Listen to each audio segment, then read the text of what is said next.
కుట్టి అయితే జ్యోతమ్మ దగ్గరకు వెళ్ళి జ్యోతమ్మతో ఇలా మాట్లాడుతూ ఉంటుంది. ఏంటి జ్యోతమ్మ ఇది, నువ్వు ఇలాంటి నిర్ణయం తీసుకున్నావంటే నేను అస్సలు జీర్ణించుకోలేకపోతున్నాను. అయినా ఇలాంటి నిర్ణయం ఎందుకు తీసుకున్నావు జ్యోతమ్మ, నీ నిర్ణయాన్ని మార్చుకో జ్యోతమ్మ అని చెప్పి అంటుంది. లేదు కుట్టి, నేను నా కూతుర్ని బాధ పెట్టాలనుకోవటం లేదు.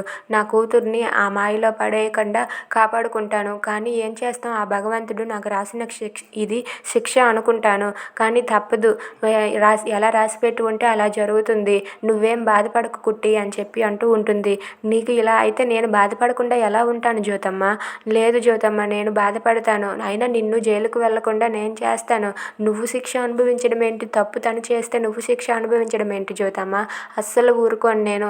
ఎలాగైనా సరే జీవనాన్ని ఒప్పించండి జ్యోతమ్మ అని చెప్పి అంటూ ఉంటుంది. లేదు కుట్టి, జీవనాన్ని ఆల్రెడీ సూర్యబాబు అడిగారు. దానికి జీవన అయితే కాదంది. జీవన ఎట్టి పరిస్థితుల్లోనూ నేను ఈ పెళ్లి చేసుకోను అన్నది. అందుకే మరి అయినా సరే నేను ముందే నిర్ణయం తీసుకున్నాను, నేనే శిక్ష అనుభవిస్తానని. మళ్ళీ జీవనాన్ని మాత్రం సూర్యబాబు అడిగారు.